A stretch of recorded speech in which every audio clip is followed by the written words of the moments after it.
Hello and welcome to China Chat, where we tackle the big subjects with the best guests. Today it's all about food. I'm Mark Llewellyn and with me I have a packed panel. Entomologist and food scientist Sky Blackburn, scientist, business leader and specialist in food and agriculture Dr. Mirana Preaker, and internationally renowned chef and food philosopher Jason Roberts. And Jason, we're not going to start with a question but with a request. You recently wrote some very evocative lines about your food philosophy.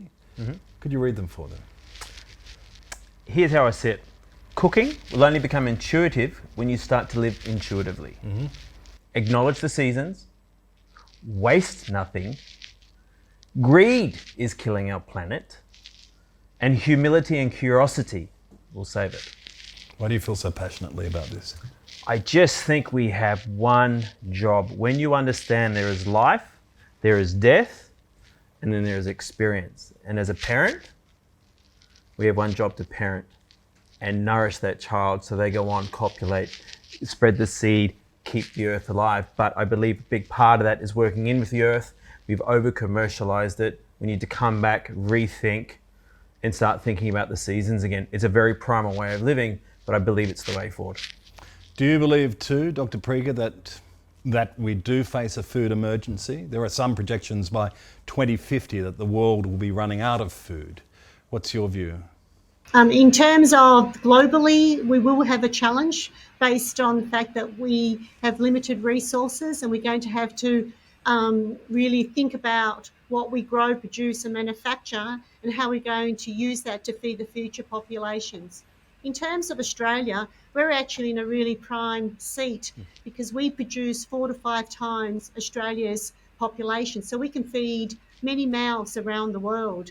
And so that's the opportunity for Australia, that we have enough to feed ourselves, but in terms of we feed a lot of people overseas too, and that's where we can work collectively to ensure that we can feed those people into the future. Well, there's a projection that by 2050 the world's population will be 10 billion. Are we going to have to be the food source for the world?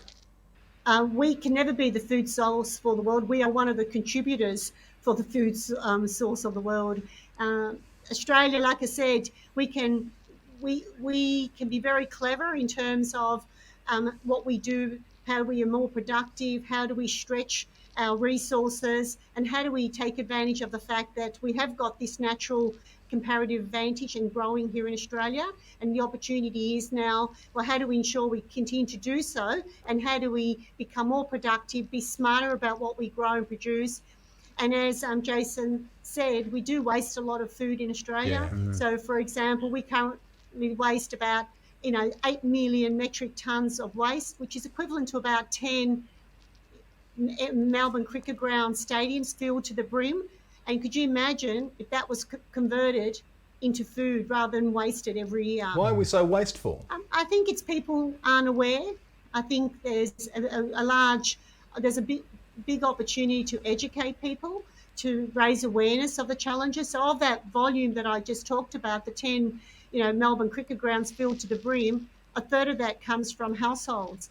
And I think it's the way we're not aware of what we're wasting. And I had a conversation with Jason earlier, and we're just saying that we tend to always think ahead and we buy a lot more than necessarily we need. So it's about overall behaviour change, making sure we buy what we need rather than thinking for the next week what we are going to eat, buying more at the moment, and also using all the different components of what we of a plant, making sure we eat all the bits rather than some of the bits. For example, in cauliflower or broccoli, why aren't we eating the stem? We only eat the little florets of the broccoli or the cauliflower, and that's the opportunity. It's about education, and it's about making people aware of it and making sure that we value it. If people understood the value and what it costs to actually make that food, I think people will change their view. Well, if I could bring you in, Sky, because one of the points raised by Dr. Preaker was about being cleverer, if I could use it that way, with the way we use food, but you think even a bit further than that. It's been bugging me about bugs, but tell me why bugs may be the future. Well, definitely insect proteins will be one piece of the puzzle when it comes to our future of food. So we're also looking at things like cellular-based agriculture, regenerative farming, agricultural technologies, algae and seaweed, and insect proteins. Insect proteins are really sustainable to produce. So we can actually circle fruit and vegetable waste from food production processing back into our food system as feed for our mini livestock. We use a lot less water. So if you replace just one meat-based meal a week with a meal that uses crickets as your source of protein instead, you actually save over 100,000 litres of drinking water a year, and we can produce them in a much shorter space of time. Well, how does that work? How do you save that much drinking water by using crickets over sort of traditional foods? Yeah, because we're actually saving that fruit and vegetable waste. So we're saving all of that water that goes into them. The crickets don't actually require a lot of water during their production. They get most of what they need from the foods that they're eating. So when you compare it to something like beef, it takes about 4,600 litres of water to make a 200 gram steak. To create the same amount of cricket protein takes under 1 milliliter of water. But beef tastes good. Yeah, so do crickets. So tell me about that. So when we're talking about the future of food and how insect proteins really fit into there, there's no legs and wings and antennas in there. We're not talking about eating a whole scorpion or a tarantula or anything. What we actually do is we make ingredients from the insects, so things like powders, oils, paste, and even a milk kind of product. So we can enrich the foods that we eat all the time with invisible insect proteins. So we're making it a better for you, better for the planet version, and it's more nutrient dense than the options that are in the supermarket at the moment. So my glib question does hide some truth in that a lot of people find it very confronting. Yet I understand that in some cultures like China, it's not confronting. In fact, it's been a practice for many thousands of years, eating bugs and crickets and the like. Yeah, and about 80% of the world's countries already eat insects as part of their everyday diet. So here in the Western world, we're a little bit behind the 8 ball because we don't include them in our diet. And that's because with the rise of commercial agriculture, insects, which were a traditional part of our diet as hunter-gatherers, kind of fell out of our diet because we couldn't farm them on a commercial scale. Now we have all this robotics and artificial intelligence that allows us to be able to farm insects on a commercial scale. We can farm them using less resources in a shorter space of time. They're really nutrient dense, so it really does make sense to include them in our diet again. Jason, as a chef and an accomplished, acknowledged, world-renowned chef, would you use insects? Are you intrigued by the concept? I would say if there was one thing I learned during this understanding of life, death experience is really understanding that everything that we need comes from our food, but prior to that comes from the soil. Yeah. So let's think nutrients on whatever level they are, but they come from the soil. So as far as living experience, we need nutrient dense food. And if we can lower the carbon footprint, if we can lower the amount of money that goes into commercialized feed and feedlots for animals on a commercial level, there's beef, pig, beef, pork, chicken, whatever it is, that makes more sense. Then there will be less wastage. There will be less resources used up on individual things. So I absolutely agree with it because I believe that we need to think about the future. 50 and 60 years down the time, I still have this idea that kids are going to go, did you know they used to cook or used to grow food in dirt? I think it'll change. Really? I absolutely believe it. We think of hydroponics, think of the way we've got to think about the future now, the way we engage, whether it's just in Australia or it's around the world. We're already thought that. We're already doing it. We just haven't seen it. We absolutely need to be conscious of our food source, reducing carbon footprint and making that, stretch that out, reducing the waste. But at the end of the day, for a lot of people, it is all about taste. It's all about the senses. Well, we need to So how do remove you that. as a chef sort of like take that food into your dish and make it palatable for me? I change my story.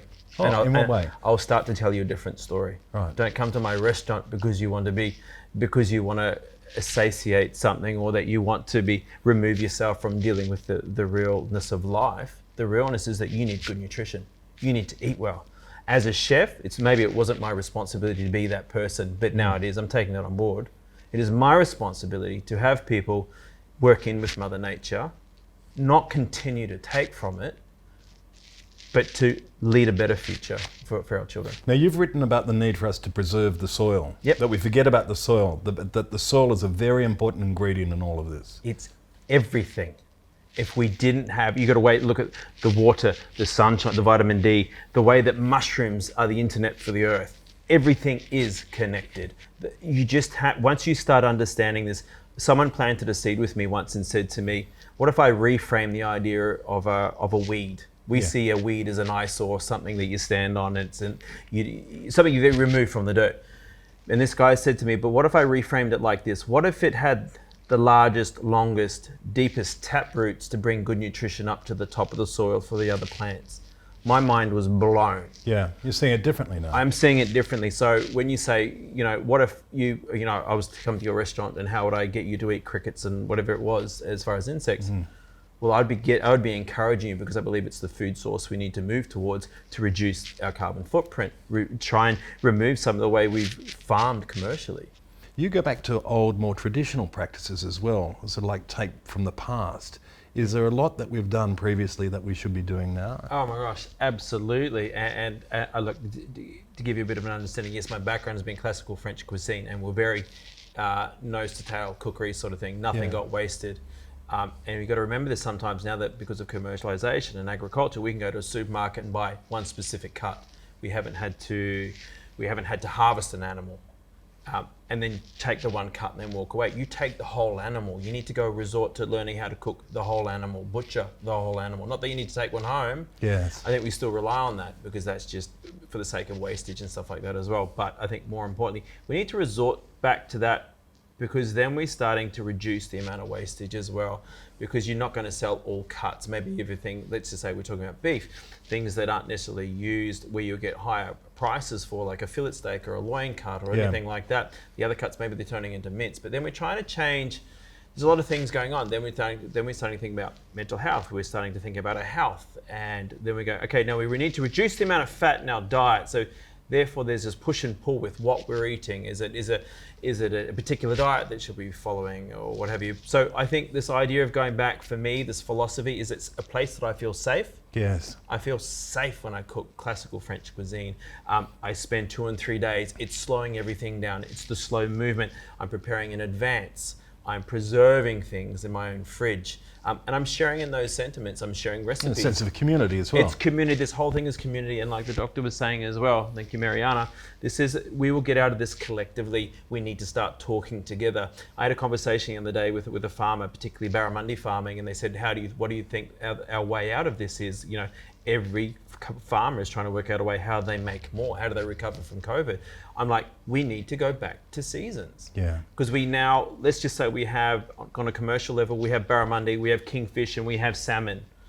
Why can't we create seasons where barramundi farmers can farm for 8 months of the year, and then the shortfall in those 4 months, that's when the salmon season starts. Even though it's farmed, I think that way there's a bigger share profit for everybody. We increase the cost of fish.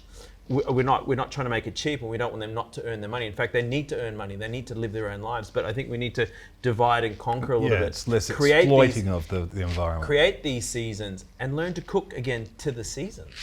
Can I ask you, Sky, or as I'd like to call you now, the Australian cricket captain, and partly in reference to the 10 wasteful MCGs, I've just listened to the passion of Jason here, but I noticed that you two are equally passionate about this. Why? Well, I really feel like when we're talking about our food system and the problems that it's having, education is really the key to solving this problem. Yeah. A lot of people don't actually realize that something is happening. For 15 years, we've been running a future food program into schools. We go all the way from preschool, and I lecture it all the way to university. And we teach all about the future of food and what that looks like for students. So that might mean cellular agriculture, edible insects. So can I stop you there? What do you mean by cellular agriculture for people that don't really understand the concept? So what they actually do is they take stem cells from an animal, and then they grow the stem cells in a bioreactor, and then they kind of stick it back together and make a steak. So it actually is real steak, or it is real meat. It's already available in Singapore, not in Australia yet, even though we do have one of the world's largest cultivated meat factories here in Sydney. But yeah, they stick it back together and it is real meat, but it doesn't come from an animal. It actually gets brewed in a bioreactor, a similar way that you would brew beer. Would you find that difficult to work with, or would you give it a crack? Guess who's paying? No, I still, but I'm so aware of this, Sky. I'm so aware of this, but I still find it hard to digest because I sometimes wonder where in the equation primarily was this designed for us. I still keep the way my philosophy and the nose to tail eating and then being a community and working closer to the fire, everything is intuitive for me. If you want to cook intuitively, you live intuitively. So to think that food's being brewed in a tank is like, there's a disconnect for me, but I'm also aware that we have a future that is unforeseen and we need to reduce carbon emissions. We need to reduce wastage, which is beyond. I guess I'm up for anything. So, well, Sky, these are big arguments, and I think even in the discussion about insects, part of the discussion has been about, this is all vegans trying to get rid of meat eaters. So there seems to be, a kind of resistance going on here.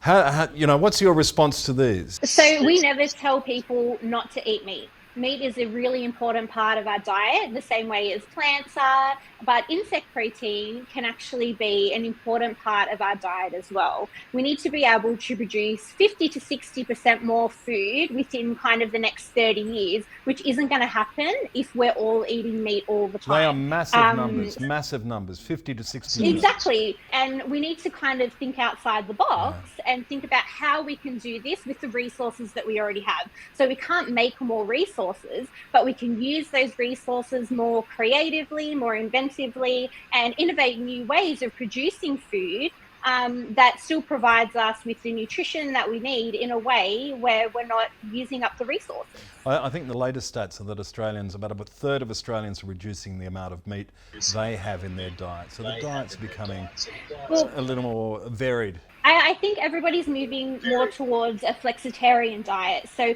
we're really looking at where our food comes from. We're shopping locally. We're looking at even down to the food packaging, making sure that it's compostable or it's recyclable, and then thinking about different ways that we can use protein. So we don't need to be eating a whole steak or a sausage to be consuming protein. You can have protein in different kinds of foods, plant-based proteins and alternative animal proteins like the proteins found in insects. The biggest market to Australia's north really is China. They're growing in size, growing in wealth.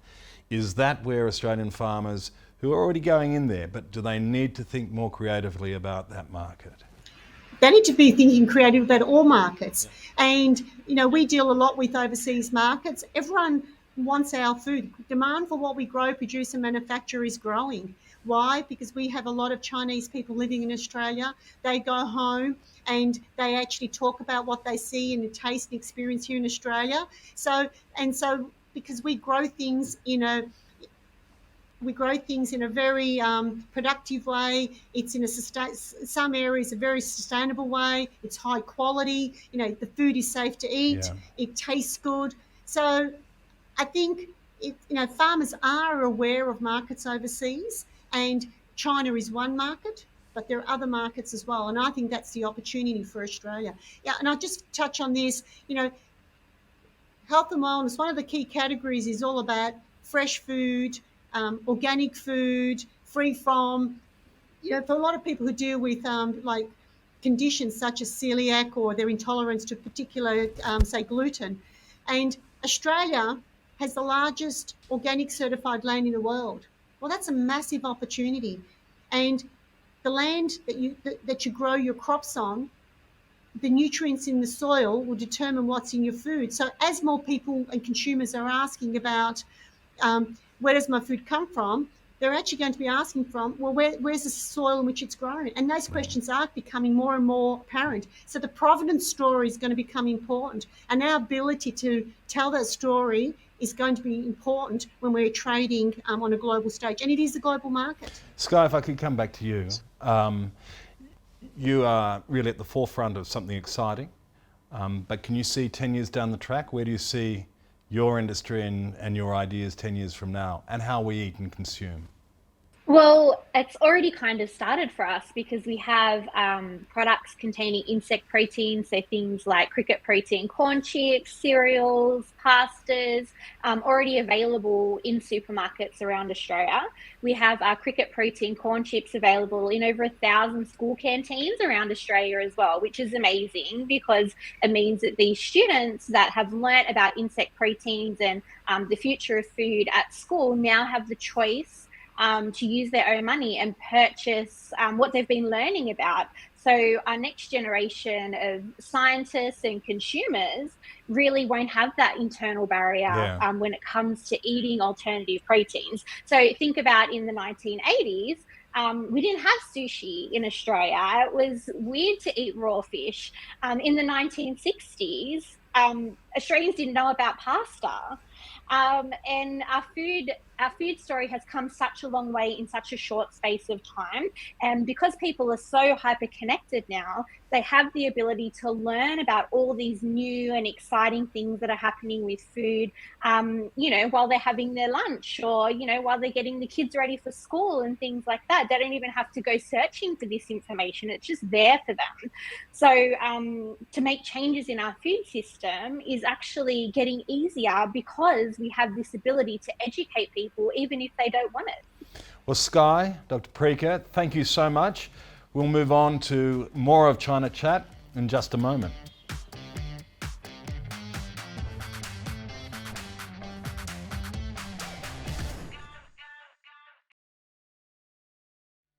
You're watching China Chat, where I'm now joined by food futurist Tony Hunter and the airport economist Professor Tim Harcourt. Tony, if I can start with you first. You seem to believe there's never been a more exciting time to be in the food industry. Why? Oh, well, I think, as you say, I haven't seen anything so exciting in the food industry in over 30 years. If you just look at all the new technologies that are coming into food, all the things that are changing, and the exponential rate of change in the food industry is like nothing we've ever seen before. So I certainly get up every morning and look forward to checking my inbox and see what new and wonderful. Give me an example of the sorts of things that sort of excite you. Is there anything particular? Oh, there's so many things. I'll just pick a couple. One that came up recently is, how about we make milk without using animals? Yeah. We can take some stem cells from milk. You can grow miniature mammary glands in big stainless steel fermenters, and you can grow milk from any animal, including humans. What do they say? Mind blown. I don't know about that. How about food from air? There's a company called Solar Foods in Finland. They suck air in, they separate out the moisture and the CO2, and then what they do then is they split the water into hydrogen and oxygen, combine it back with the CO2, some microbes, some nutrients, and they grow biomass, they grow food. So you can texture that protein to make all sorts of things, from hamburger patties, sausages, anything you like from that, all from air. Professor Tim Harcourt, we're looking at a future that's very different to the past the Australian farmers have known. Do you think that there's a way forward for Australian farmers? Are still at the forefront of being able to export into markets like China? Is this a good time as well? Yeah, I was going to say, Tony quite rightly is excited about the future. I'm actually amazed by the present, and even since the Berlin Wall fell down and we increased the world population by 50%, food production's gone at a faster rate. Yeah.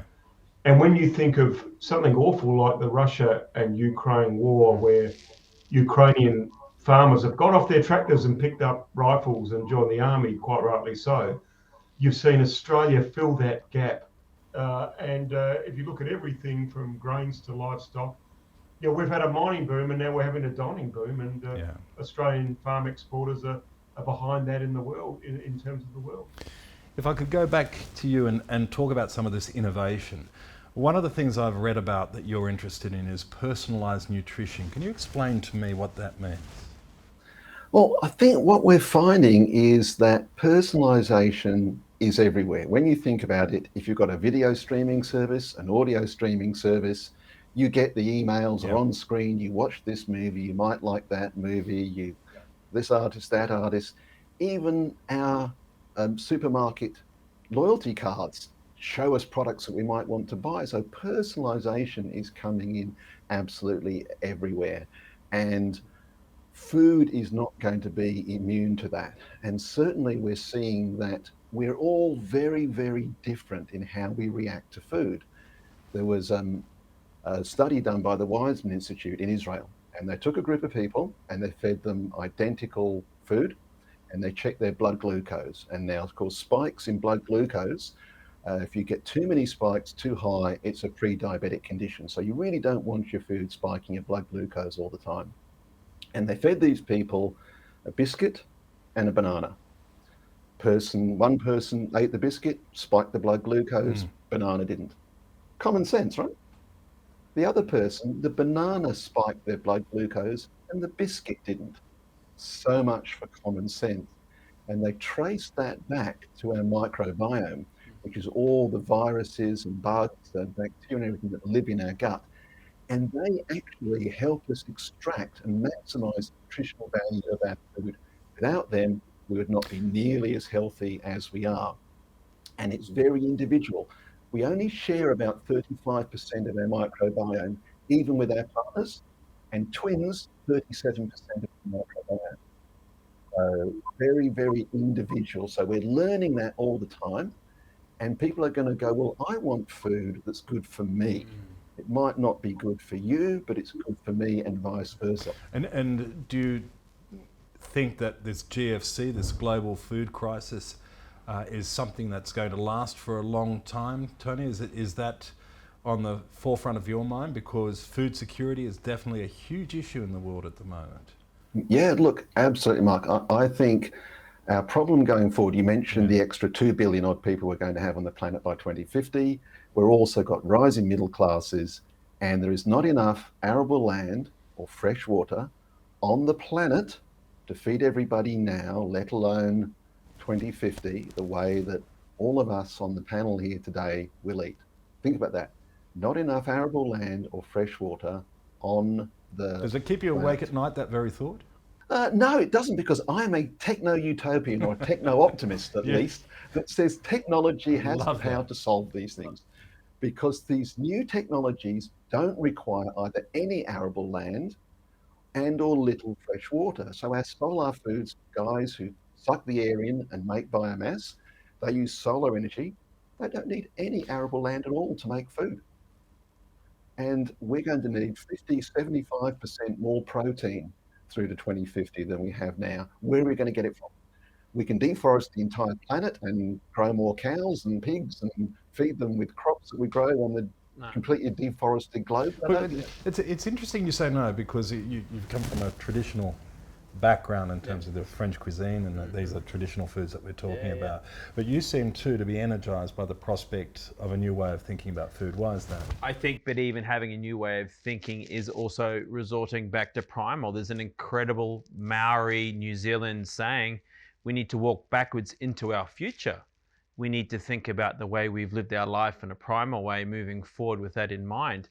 I still have this appeal and this love of getting closer to the fire. In fact, a lot of the technology for processing or cooking processed food, we've moved to, to microwaves and things like that. Whereas my opinion is we need to get closer to the fire and regenerate that soil with ash and things like this. Is this constant evolution, the cycle that we're tapping into. This is intuitive cooking for me. Well, I think, Tony, in one respect, it's actually using what the earth provides. You're talking about solar, you're talking about air, it's just another way of thinking about how we produce food. And that's why I call it, Mark, that reimagining the global food system. The traditional methods and traditional food are not going anywhere. We're going to need the whole lot.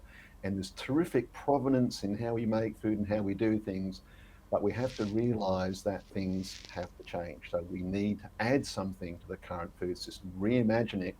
And if you look at what's breaking down, as Tim's pointing out, the supply chain issues that we have at the moment with Ukraine, growing food in one area of the planet and shipping it thousands and thousands of kilometers to other areas of the planet is maybe not quite the great idea we once thought it was. and that more localization of food production using new technologies to supplement current agricultural methods really, to me, is going to be the way to ensure that we can feed the planet within planetary boundaries. How is AI, artificial intelligence, changing food? We're seeing AI come into every part of the food chain. There's a company called Notco in South America. They use their Giuseppe AI to tell them what formulation of plant-based ingredients would best simulate milk. And that's how they got cauliflower and banana flavors in their milk, because the AI told them that some of those flavors in there would be better in milk. And you also look at AI in terms of the personalized nutrition mark we were talking about before.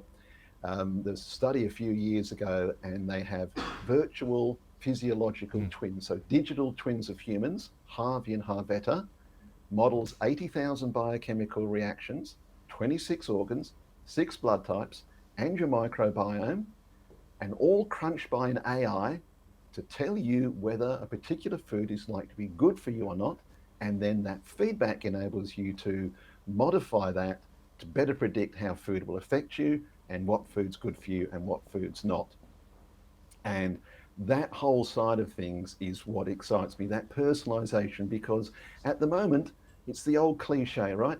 If you have an aisle in the supermarket called health food, what does it say about every other aisle in the supermarket? Right? Food needs to become a source of wellness and not a source of illness. So as we understand more and more about how food affects us and how we extract nutrition, what the best way to extract nutrition, what's good for us as individuals, that is what excites me, that we'll be able to do that, not only to become healthier physically, but cognitively, emotionally, and everything else, because of all the feedback between our microbiome, our genetics, and our food.